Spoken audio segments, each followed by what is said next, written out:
नमस्कार सभी जनता, good morning, good afternoon, good night. जब भी आप वीडियो देख रहे हैं तो आज के वीडियो लेक्चर में अपन देखने वाले हैं सब्जेक्ट जिसका नाम है social science class 10th UP board 2023 के लिए काफ़ी ज़्यादा महत्वपूर्ण बहुविकल्पीय प्रश्न।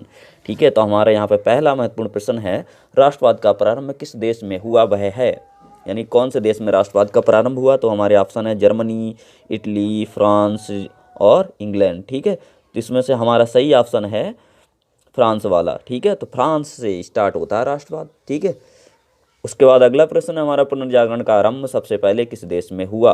तो ये भी काफ़ी ज़्यादा महत्वपूर्ण प्रश्न है। ठीक है, तो रोम, इटली, ब्रिटेन, अमेरिका, इसमें 4 ऑप्शन दिए हुए हैं दूसरे प्रश्न में।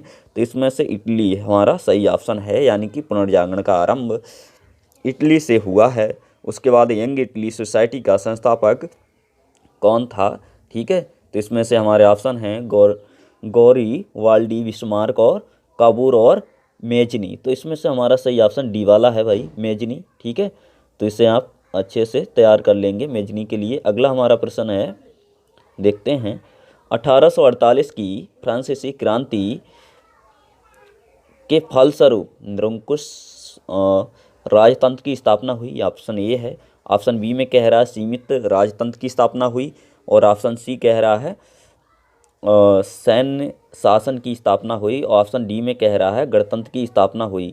तो इसमें से हमारा ऑप्शन डी वाला बिल्कुल सही है, गणतंत्र की स्थापना हुई। ठीक है, 1848 की फ्रांसी और राज्य क्रांति के बाद या फलस्वरूप। ठीक है, अगला हमारा प्रश्न है, फ्रांस की क्रांति हुई, यानी कि फ्रांस की क्रांति किस वर्ष हुई। तो यहाँ पे कहने में है 1788, 1789 और सी में 1790 और 1787। तो इस देखते हैं, इसमें से हमारा ऑप्शन सही वाला है बी वाला। ठीक है, जिस 1789 ईस्वी में फ्रांस की क्रांति हुई। अगला हमारा प्रश्न है, देखते हैं, जर्मनी के एकीकरण में मुख्य भूमिका किसकी थी।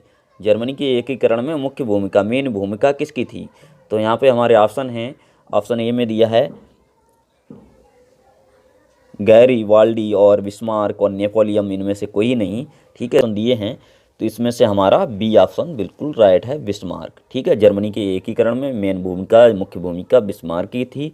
अगला हमारा प्रश्न है, नेपोलियन का संबंध किस देश से था, यानी कि जो नेपोलियन था वो किस देश से संबंध रखता था। तो यहाँ पे हमारे पास ऑप्शन है जर्मनी और इटली और फ्रांस और इंग्लैंड।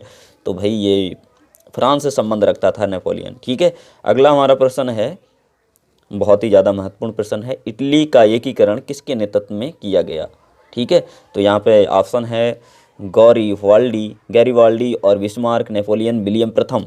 ठीक है, तो हमारा प्रश्न 8वां है, इसमें से पहला ऑप्शन ही राइट है, गैरीवाल्डी। ठीक है, इटली का एकीकरण का नेतृत्व इसी ने किया था।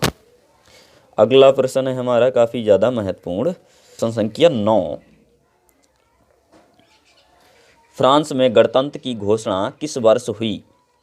तो 1815, 1830 और 1848, 1871। तो ये हमारा ऑप्शन सी सही है, 1848 में। ठीक है, अगला प्रश्न देखते हैं, जैकोबिन दल का संबंध किससे था, फ्रांस से था या फिर इंग्लैंड से या जापान से या भारत से। तो इसमें हमारा ऑप्शन ए राइट है, यानी कि पहला ही सही है, फ्रांस से संबंध रखता था जैकोबिन। ठीक है, दल।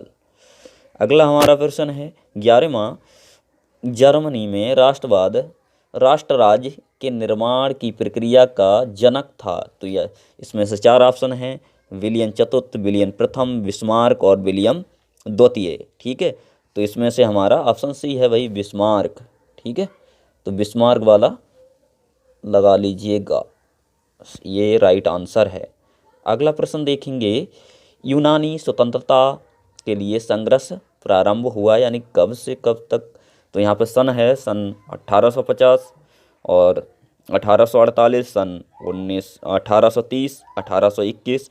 तो इसमें से हमारा ऑप्शन डी वाला सही है। ठीक है, 1821 यूनानी स्वतंत्रता के लिए संघर्ष। अगला प्रश्न है 13, प्रश्न संख्या 13 है, नवीकरण योग्य संसाधन है, पवन ऊर्जा, पवन, जल और ये सभी। ठीक है, तो ऑप्शन 13 में डी वाला हमारा राइट हो जाएगा।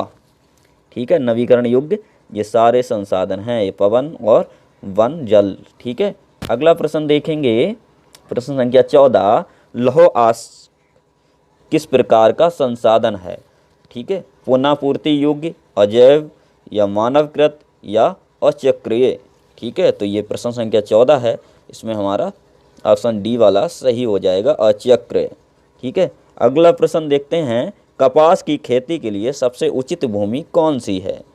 कपास की खेती के लिए सबसे उचित भूमि कौन सी है? तो इसमें है काली मिट्टी, लाल मिट्टी और जलोढ़ मिट्टी और लेटेराइट। तो यहाँ पे हमारा ऑप्शन कपास के लिए काली मिट्टी उपयोगी मानी जाती है, बहुत ही अच्छी मानी जाती है, तो उचित भूमि काली मिट्टी मानी जाएगी। ठीक है, अगला प्रश्न हमारा है क्वेश्चन क्रमांक 16। ठीक है, पर्वतों पर मृदा अपरदन का साधन है। ठीक है, तो पवन है यहाँ पे, हिमनद और जल और उपयुक्त सभी। तो इसमें ऑप्शन डी होगा भाई, पर्वतों पर उपरोक्त सभी, यानी कि ये सारे संसाधन जो हैं, साधन जो हैं मृदा अपरदन का कारण बन जाते हैं, साधन बन जाते हैं। ठीक है, और अगला प्रश्न है प्रश्न संख्या 17, निम्नलिखित में से किस राज्य में काली मिट्टी पाई जाती है? झारखंड, गुजरात और राजस्थान और बिहार। तो यहाँ पर हमारा ऑप्शन बी वाला सही है, गुजरात में काली मिट्टी पाई जाती है। कपास वगैरह की खेती गुजरात में काफ़ी मात्रा में की जाती है ना। अगला प्रश्न देखेंगे, लाल पीली मिट्टी कहाँ पाई जाती है ना? तो दक्कन के पठार में, मालवा प्रदेश में, ब्रह्मपुत्र घाटी में, थार रेगिस्तान में। 4 ऑप्शन हैं ये वाले। ठीक है, तो इसमें से हमारा ऑप्शन बी वाला राइट हो जाएगा, मालवा प्रदेश में। ठीक है, अगला प्रश्न है हमारा क्वेश्चन क्रमांक 19, निम्नलिखित में से एक मिट्टी का प्रकार नहीं है, काली, पीली, लेटेराइट और सीमेंट। तो आप ये सभी जानते हैं कि सीमेंट जो है वो मिट्टी का प्रकार नहीं है, तो ऑप्शन डी वाला इसमें सही हो जाएगा। ठीक है, अगला प्रश्न है प्रश्न संख्या 20। ठीक है, तो इसमें दिया है, निम्नलिखित में से कौन अजैव संसाधन है? ठीक है, चट्टानें, पशु, पौधे, मछलियाँ। तो यहाँ पे चट्टानें।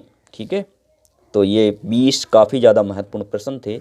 तो आई होप आपको ये वीडियो पसंद आया है तो लाइक कर दें।